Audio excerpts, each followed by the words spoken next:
Who in this world of authentic content and relatable influencers builds their entire brand around hunting men? Looking for a boyfriend. Well, B. Simone is one of the most controversial figures on social media, with millions of followers on Instagram and YouTube. Y'all know I'm single as.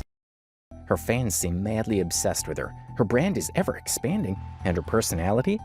Honestly, niggas don't know how to love. Honestly, niggas don't know how to Before her rise to fame, Braylon Simone was hustling like many aspiring entertainers, creating comedy skits on social media. What really put her on the map was her appearance on Nick Cannon's Wild 'N Out. She leveraged this opportunity brilliantly, but let's be real, from the very beginning, Which one do you want? her content has centered around one thing: finding a man. For so long, and I finally found a boyfriend. This became such a defining aspect of her brand that in 2020, she even had her own dating show called Finding B. Simone on Zeus Network. The show followed her as she went on dates with different men in an attempt to find the one. While dating shows are nothing new, what made viewers uncomfortable was how this reinforced the perception that B. Simone's entire identity and worth were tied to finding a partner. I like you, baby girl. Yeah, I love you. That's her name. Baby girl. As one critic perfectly put it, her whole career is too rooted in appealing to and trying to get a man. Everything she does just screams, "I'm trying to appeal to men." Do you want to be my boyfriend? The question we all need to ask is, who is B. Simone when she's not trying to attract a partner? Does she have an identity outside of this pursuit? In 2020, B. Simone faced one of her biggest controversies when she made comments about not wanting to date men with 9-to-5 jobs. During a podcast appearance, she straight up stated, "I would never date a man with a 9-to-5 at this stage in my life. I don't want to date a guy at Foot Locker." I'm trying to manifest a husband. Ain't nothing wrong with a nigga with a 9-to-5. I get it. They work hard. I used to have a 9-to-5. Nothing is wrong. Nothing is wrong. Nothing is wrong. You work hard. You have money. I get it. I need an entrepreneur. I need somebody that understands my mind. The backlash was immediate and intense. In a society where the vast majority of people work traditional hours, her comments came across as elitist and completely out of touch. What made it worse was that a large portion of her audience likely worked those same very 9-to-5 jobs she was dismissing. With some of the viewers commenting, "Someone forgot their mental health pills," while others said, "She is effing crazy, run." B. Simone later attempted to clarify her comments during her stand-up routines, asking audiences if they'd want to be in their current jobs for the next 30 to 40 years. When most of the audience indicated they wouldn't, she'd use this to make a point about pursuing dreams. Damn near. Clap if you would love to be there the next 30 to 40 years. The room is silent. The room is silent, so it's not about a 9-to-5. If that is your purpose, I'm not talking. But the damage was already done. According to her own admission, this controversy caused her income to plummet from $1 million a month to just $10,000 the following month, a staggering 99% drop. Girl, was it worth it? This incident highlights a crucial lesson for all content creators. Everything doesn't need to be said publicly, especially when you're building a brand and have a diverse audience. But did B. Simone learn this lesson? Let's see. B. Simone frequently references her faith and positions herself as a Christian influencer. She talks about God, posts religious content, and has incorporated her faith into her brand messaging. But is it genuine? This is why you have to write. It shows you how faithful God is, and it shows you the promises that He made you. It doesn't matter if it takes 5 years, it doesn't matter if it takes 10 years, it doesn't matter if it takes 3 days. If He tells you to do something, do it. Many former fans have questioned the authenticity of her faith-based content. There is a perception that B. Simone uses Christianity as a marketing tool rather than reflecting a genuine spiritual commitment.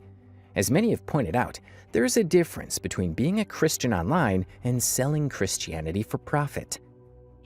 Baby girl. Baby girl. Baby girl. Baby girl. Baby girl. Yeah.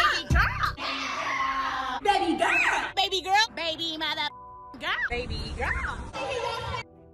This skepticism intensified when B. Simone's friendship with fellow influencer Megan Ashley, perceived as a real Christian by many of their mutual followers, fell apart spectacularly.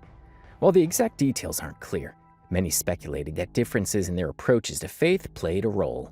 Big thing. I think that you just grow and you realize, maybe this doesn't serve me anymore on both sides. And so, you just want the best for people, and then you just kind of move on for whatever God has for your life, and you bless, whatever they got going on. You just bless them and you move on. How did that? Only B. Simone truly knows the depths of her beliefs, but the perception that she might be commodifying Christianity has contributed to the broader skepticism about her authenticity. Is faith just another brand element for a marketing strategy? Speaking of Megan Ashley, one of the most public and messy aspects of B. Simone's online presence has been her friendship breakups. She and Megan had been close friends for over a decade and had a podcast together before it abruptly ended without explanation. B. Simone later shared a cryptic message that many interpreted as being directed at Megan. That's not your friend. You around me talking shit about everybody else. You talking shit about me when I'm not around.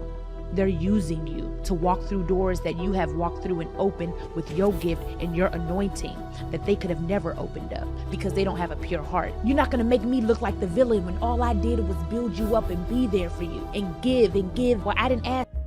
This public airing of grievances, even if veiled, has become somewhat characteristic of B. Simone's approach to conflict. Another jaw-dropping incident occurred when B. Simone appeared on a podcast and casually revealed she'd been drugged by a rapper, a shocking revelation that seemed to catch her friends off guard. Yeah, I've been drugged, and it was in New York City. Was it in New York? These public friendship breakups have led many to question B. Simone's loyalty and authenticity in her relationships. Are her friendships genuine connections, or just strategic partnerships for content creation? Perhaps the most criticized moment in B. Simone's career came after the tragic death of her friend Jackie O from complications after surgery.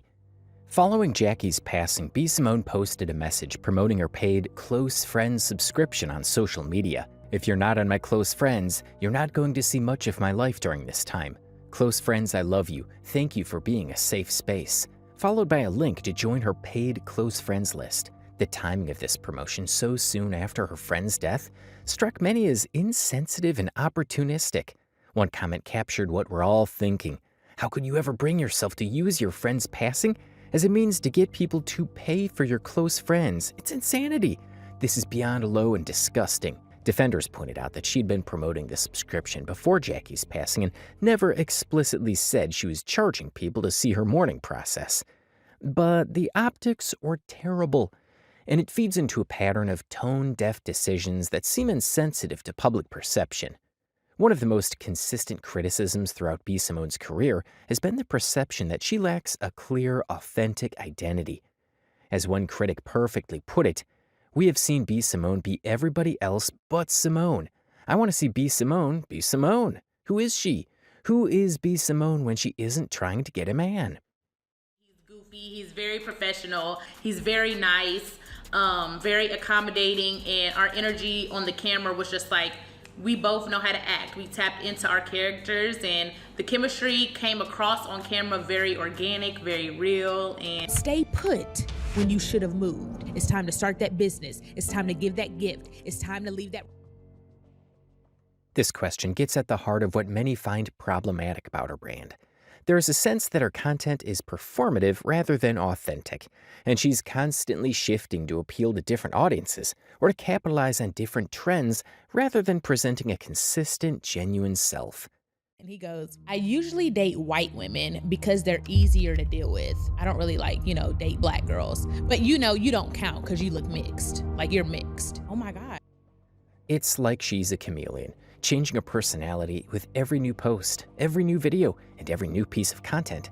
And let's not call it evolution. Let's call it what it is, a shape-shifting strategy to maximize engagement and profit. baby girl, baby girl, baby girl, baby girl, baby girl, yeah, baby girl, baby girl, baby girl, baby mother girl, baby girl. B. Simone has experienced what many would call cancellation multiple times throughout her career. From the 9-to-5 controversy to the Jackie O Close Friends promotion, she has repeatedly faced intense backlash that has at times threatened her livelihood.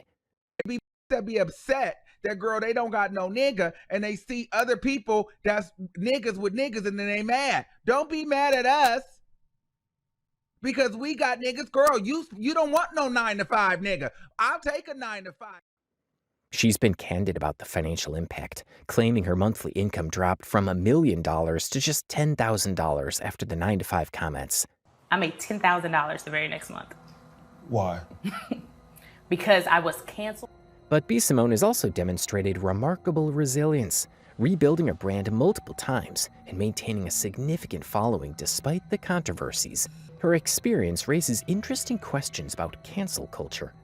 While the immediate consequences can be severe, creators with established platforms often find ways to weather the storm.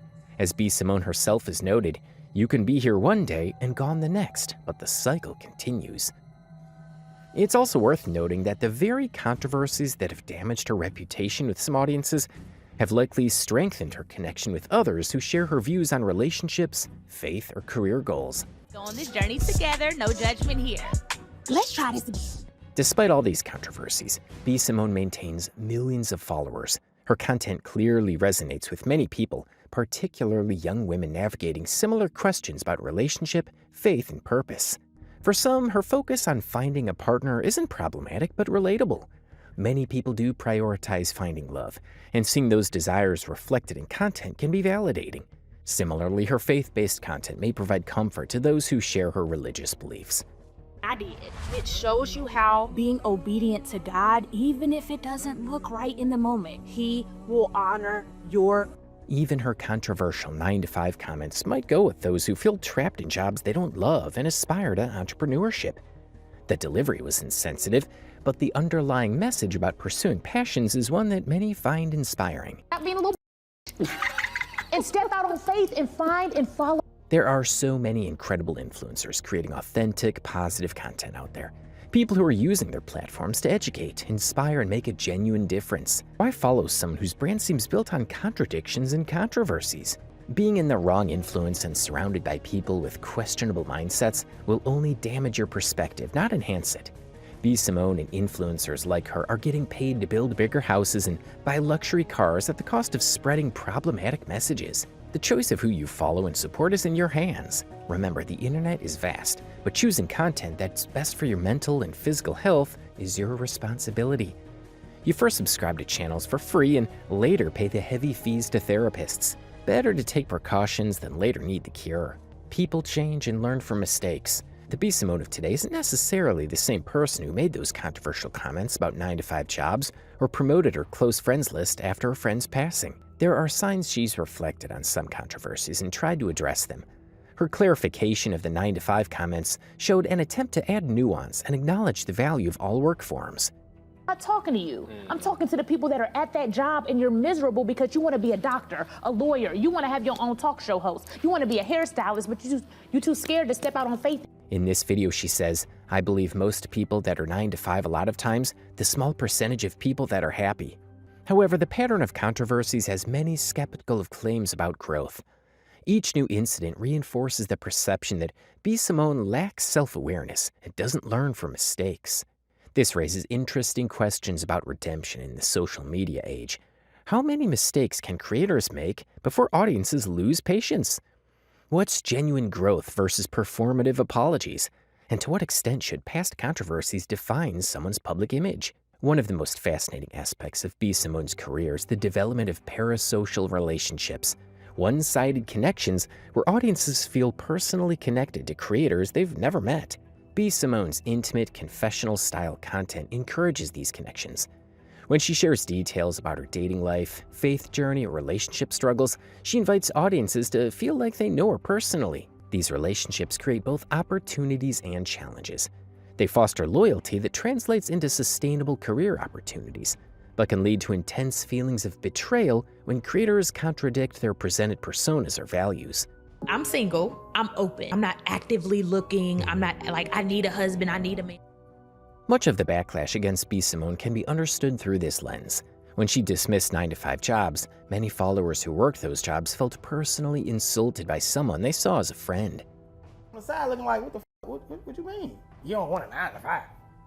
What you mean? This is how I make my money. When she promoted her close friends list after Jackie O's passing, the reaction wasn't just about the decision, but about what it revealed about someone many felt they knew and trusted. Despite her controversies, B. Simone has built an impressive business empire, from her beauty line to her books, podcast, and comedy tours.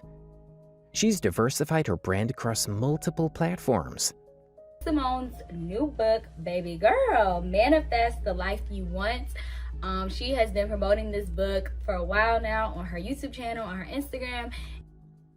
This diversification not only creates multiple revenue streams, but also helps insulate her career from the potential impact of controversies in any one area.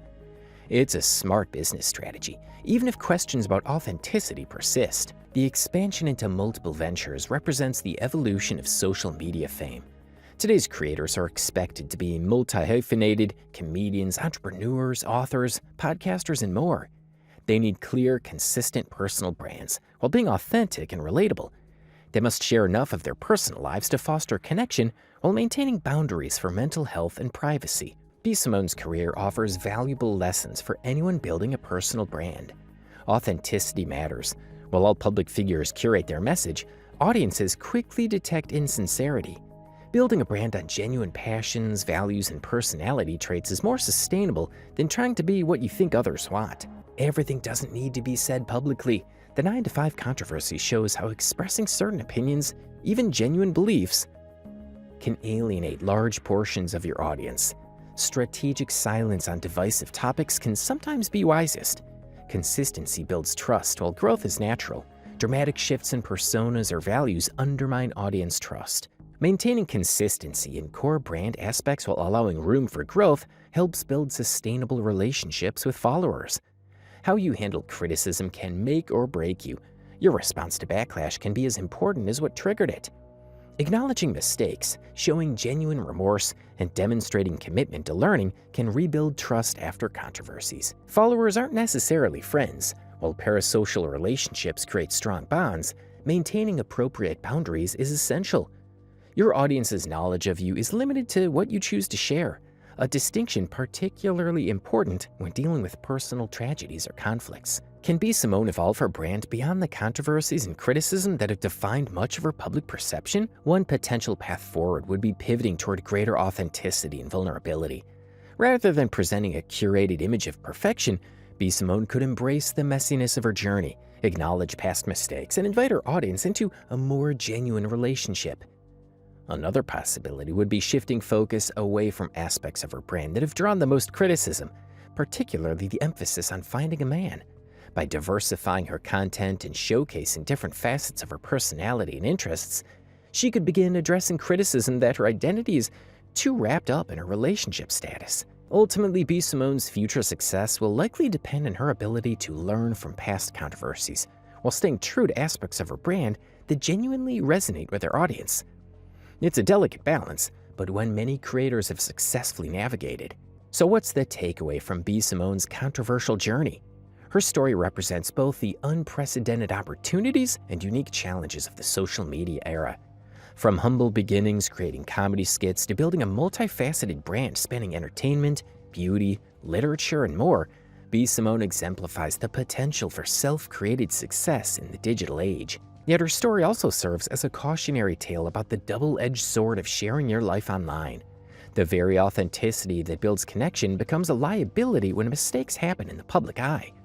The same audience that elevates you can quickly turn critical when they perceive inconsistencies between your stated values and actions. What makes B. Simone's story interesting is her resilience.